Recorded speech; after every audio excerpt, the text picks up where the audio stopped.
Welcome back to my YouTube channel.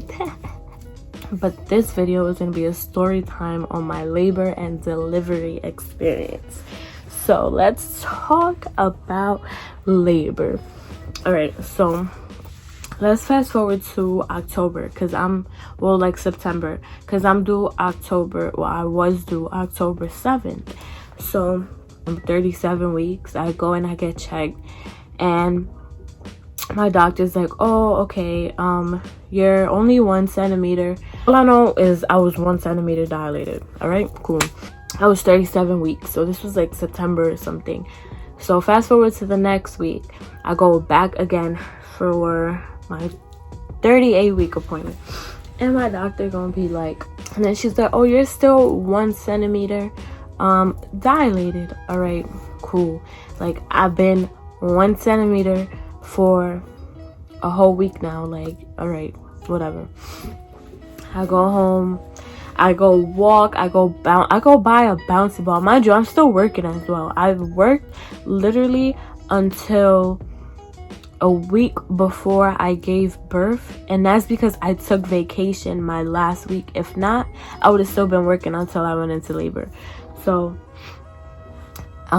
this time it's my 38-week appointment. She was like, oh, you're about a 1.5 centimeters dilated. So I'm like, I was 1 centimeter last week, and you telling me I'm still a 1.5? I'm like, I only opened up 0.5 centimeter. Like, this little boy is not trying to be born. Like, come on, bro. So I'm like, all right, he don't want to be born. Like, I know this world is very much ghetto. Like, I know you don't want to be in this ghetto world and whatever. So she's like, oh, just go home, do a lot of grown-up things, and, like, you know, walk. I'm like, I'm doing that and it's not working, but okay. So fast forward to the next week, I'm 39 weeks. I'm like, all right, like, I'm mad big. Like, my stomach is huge.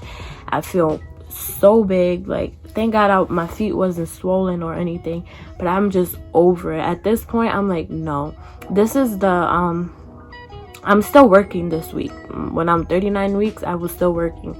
So I'm going to work like normal, you know. Then when I get checked again, she's like, oh yeah, you're still about a 1.5. So I don't think the baby's coming this weekend. And I'm like, yo, like, this is your eviction notice. Come on. Like, you know, I'm ready to meet you. Like, we all ready to meet you. Like, come on. So that's that. Then come home, I'm walking for hours straight. I'm even doing like the curb walk so I could be unbalanced to get him to push down. Mind you, he was already head down, and I was getting a lot of lightning feeling down there, which is like when a baby's pushing down, you feel it like not opening, but you feel the baby pushing down, so it's helping you like open. So I'm getting a lot of those pains. I'm thinking, all right, something got to be working, like, you know. I'm like, oh my God. Mind you, this is the last week that I work. So I go on my vacation, I'm at home, I'm walking every day outside, hours and hours straight. I'm like, oh my God, he really does not want to come out. Like, nothing. I'm not getting no contractions at all. So my next appointment was October 8th, which would be my 40-week appointment if he wasn't born before that. So it's October 7th, my due date. I'm officially 40 weeks, and I'm tired. I'm beyond tired. I feel huge. I'm like, nah, something, like, it's October 7th. Like, you're supposed to be here already. Like, you're 40 weeks. Like, come on. I can't do this no more. My body is just tired. So that day, I go with my sister and my boyfriend to the city. So we're in Soho and we're shopping. Like, we're walking around Zara, and I start feeling like a tightening, like, feeling in my stomach. So I'm like, I tell my sister, I'm like, I think I might be going into labor today, but I'm not pretty much sure. So this is around like 3 something. This is around like 3 o'clock in the afternoon that I'm getting like the pain in my stomach. So I'm like, I'm probably going into labor. But, you know, I don't want to jinx it because I'm like, you know, but I'm ready. Like, I'm ready to push this baby out. Like, I'm ready to go. Like, come on. So, I'm walking around some more and I don't feel anything. So, I'm like, all right, it went away. On our way home, I got another one. So, it was like just my stomach was feeling like it was just like tightening. And it was kind of like cramping, but like up here. So, I'm just getting another one. So I'm like, I tell my boyfriend, I'm like, yeah, babe, now I think I'm going into labor today. I'm mad excited. Like, I'm laughing. My sister's like, oh my God, like, about time. My boyfriend's like, yeah, because he got to get out of there. Because we was at the point where we were like, yo, when are you gonna, like, what's going on? And, oh, I forgot to mention, when I went to my 39-week appointment, they had scheduled me for an induction for October 11th. So if he wasn't born before that, on the 11th, I was going to get induced to have him. So I had that set just in case, if he didn't come before that. So we on our way home, I got one. 30 minutes later, 35 minutes, I got another one. So I'm like, all right, they're kind of like 30 minutes apart. That's nothing to really worry about until they're like consistently. And then I get home, I don't get anything. And then we go buy food. I eat my food. I'm fine. Like, I don't feel terrible, nothing like that. Then we're like, all right, let's go to Target. So I could walk in Target while my sister is shopping in Target. So I'm walking in Target, and as I'm walking, I get another one. So I'm like, oh, I'm like, Cat, I got another one. Like, she's like, oh my God, yeah, you in labor basically. So I'm like, all right, cool. Like, thank God, about time. Like, I'm so excited. Yeah, I'm probably crazy for being so excited, but I was beyond excited. I was ready to push him out. Like, all right, so we in Target. I'm walking around, whatever. I got another one. Mind you, this is probably like almost 8 o'clock. So we come back home, and I'm walking back and forth in the hallway, and I keep getting more and more. So I'm like, all right, maybe I should start timing them, like for real now. So I open up the app and I start timing them. So then I'm getting it like 3 minutes, 5 minutes, 8 minutes, 12, back down to 3. Like, it just kept, you know, it wasn't really consistent, but it was there. So I call the hospital just to let them know, like, hey, I'm 40 weeks pregnant and I'm starting to have contractions. They're about like 8 to 12 minutes apart or whatever. And they're like, all right, just don't come yet. Just hang around until you have them for like 3 to 5 minutes, and they're steady for like an hour. So this is probably like 9 o'clock. Around 12-ish, I'm gonna say 12, 1 o'clock, I start getting more and more, and they're like now they're being consistent. So I'm getting 3 minutes, 5 minutes, 2 minutes, 5, 7, then back to 3. So it just kept jumping, like jumping around. So it's like 1 something. No, it was probably like 12. And then I was so excited. My boyfriend was taking a nap, and so was my mom, because both of them were going to come with me to the hospital. So they knew once they came to the hospital, they weren't going to get no sleep because it was game time, you know? Mind you, I couldn't go to sleep because I was mad excited. I was just walking back and forth. Instead of me getting some sleep while I could, I was like, no, I'm ready. Like, I'm ready to go. Like, so once I saw on my phone, on the app, it was like start heading to the hospital, I was like, all right, let me wait. So it was probably like 1:30, because we got to the hospital at 2 a.m. So it was like 1:30, we left the house. On the way there, my mom was hitting like speed bumps, like not purposely, but in New York, you know, there's speed bumps everywhere. So my mom was trying to avoid them, but even if she tried, she still hit one because the streets are terrible. So we're driving there, I'm getting some more. I'm like, oh my God, like, okay, but I could handle it because it wasn't bad. I never knew I could handle this, but I surprised myself. So fast forward, we get to the hospital. They're like, all right, let's hook you onto the monitor, then we'll have somebody come check you. So when they checked me, I was only 2 centimeters and like 80% effaced or 50% effaced, something like that. So she was like, oh, you're still 2 centimeters, like, and this is around 2 a.m, maybe like 3 at this point, but I'm getting contractions, like the monitor is showing it. So they're telling me like, oh, is it okay if we send you back home and then you come back later on when you like progress some more? And I was like, no, because unfortunately where the hospital was, if I went back home to come back later on, I was gonna hit a lot of traffic, and God forbid I would have gave birth in the car, and you know, I didn't want to do that. Then they're giving me water, and then I'm getting contractions, like they're coming more consistent now. So I'm like, all right, okay, cool.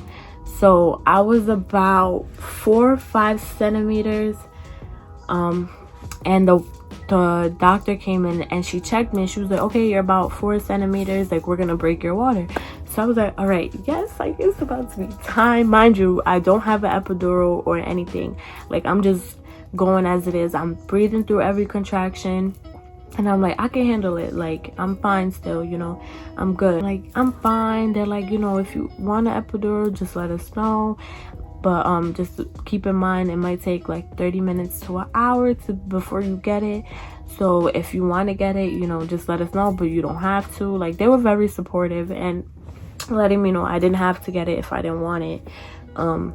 And then after they broke my water, I just felt like a whole bunch of gushing, like it was just water. I was like, oh my god, this is mad weird. So then one of the nurses, she was so nice, did not leave my side at all the whole time when I was in labor. She was like, all right, let's start to like get you to move around, because you've been laying down for a few hours now, and sometimes that slows down the process.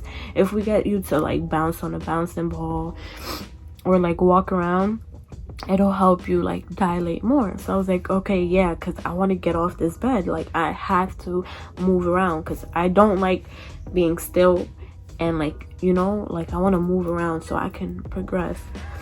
So we get the bouncing ball. I'm bouncing on the ball.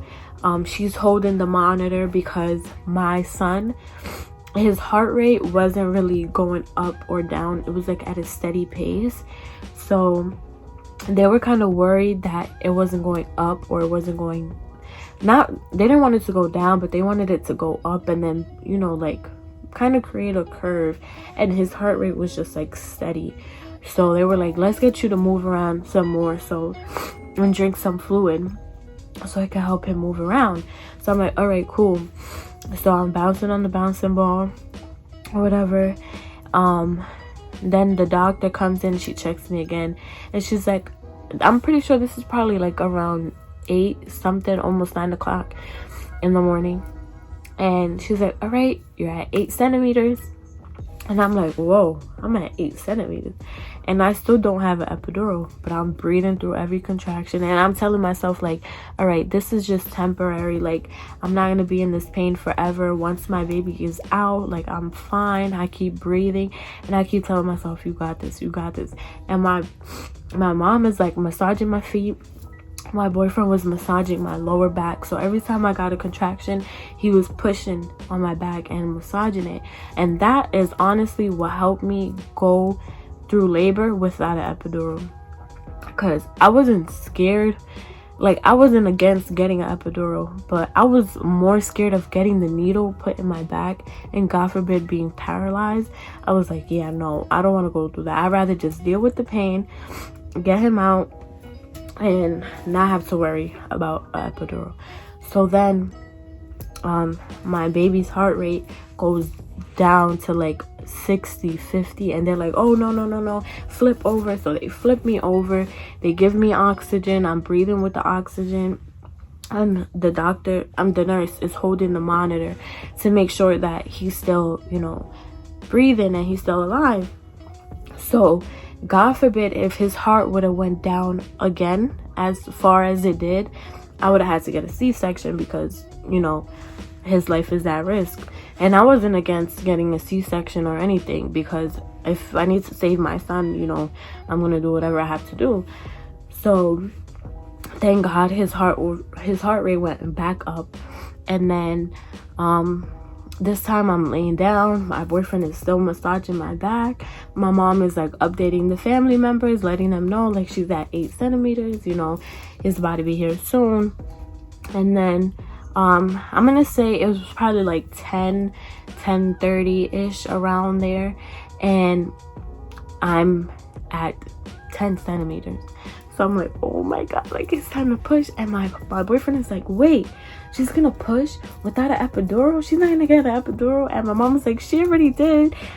Like, the worst part, which was getting to 10 centimeters, all she gotta do now is just push him out and she'll not be in pain no more. And I was telling my mom, like, oh, I'm gonna get it probably when I'm close to 10 centimeters so I don't have to deal with the pain of pushing. And she was like, Samantha, if you already made it to 10 centimeters, the pushing is the easiest part because that's when the pain is over. And I'm like, okay, you're right. And all the doctors were like, oh my god, like this is your first pregnancy, you're only 20 years old and you're about to give birth with no form of medication, like that's amazing or whatever. Not saying that if you get medication it's not amazing, because our bodies are going through so much changes and we're literally creating life and giving birth to a human. So if you get an epidural, there's nothing wrong with that at all.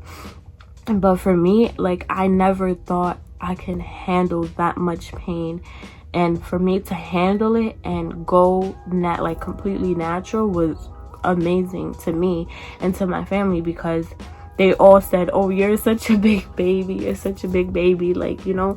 And I did it. So I'm 10 centimeters and I get that feeling that I have to take a big poop. And they're like, no, you don't have to poop, it's time for you to push. So they call all the doctors in, and then the pediatric unit all comes in, because again, my son's heart rate had gone down, so they wanted to be there just in case if they had to do anything. So then I'm pushing, and at 10:43 my son was born. I was so happy. I had no more pain at all. It was all over. I'm like, yeah, I was so happy. My boyfriend was crying. I'm pushing. My mom was crying. I'm just pushing, and I just hear them like, oh my god, his head is out. His head is out. Keep going.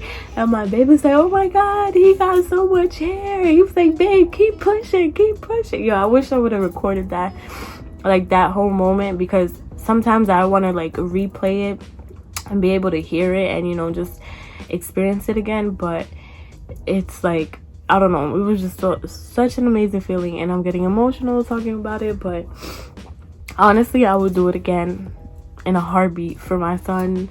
Like, I would do it all over again. It was such an amazing experience. And I'm pushing, and I don't know about how many pushes. I probably pushed maybe less than like 15 minutes. Well, that's what it feels like to me. I don't know, maybe less than 30 minutes. And he was out. And he was born at 10:43 a.m. He was 6 pounds 9 ounces. No, 6 pounds 9 ounces. Damn. No, he was 6 pounds 11 ounces, 19 inches long, and that was my labor story. He was so amazing. I'm gonna show you guys pictures of him when he was born. But honestly, it was, oh my god, like I would do it again. I would really do it again. And I think about it and I'm just like, wow, I gave birth to a whole human. Like, I have a son. Like, I'll look at him and he'll just smile at me, and I'm like, wow, it was so worth it. My boyfriend was just crying, my mom was crying, I was crying. I was just like, is he okay? Is he okay? They were like, yes, he's fine. They put him on my chest, and I'm just looking at him like, oh my god, you're really here. And yeah, it was so beautiful. But the number one tip I have for you guys is, don't be afraid to say no. If you don't want an epidural, you can say no. If you don't want them to check your cervix, you can say no. Like, you know, just make yourself comfortable. And also just breathe through every contraction, and you can do it. Just don't don't overthink yourself. Just know our bodies were made to do this, so you're not doing nothing out of the ordinary. Like, you know, this is what we're made to do, so just go with it and breathe. But anyways, thank you guys so much for watching my YouTube video, and make sure to like, comment, and subscribe, and leave any video suggestions that you have in the comments down below.